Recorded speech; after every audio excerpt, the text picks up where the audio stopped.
ఏనాడు నీ పరిపాలన మాకు వరం, నీ వల్లే ఈ రాష్ట్రపు సంక్షేమం సత్యం నిత్యం సఫలం. జనగణ మంగళ నాయకుడా, ఘనమగు చరితల నాయకుడా, పలుతరములు మము పరిపాలించర స్వామికుడా. నవయుగ మేధో సైనికుడా, సమయము తెలియని సేవకుడా, యువ నవ్యాంధ్రకు ప్రగతిని చూపర సాధకుడా, వైతాళికుడా.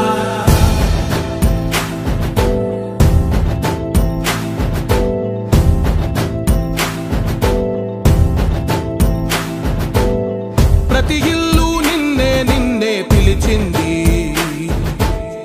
ప్రతి గడప నీకే స్వాగతమంటోంది.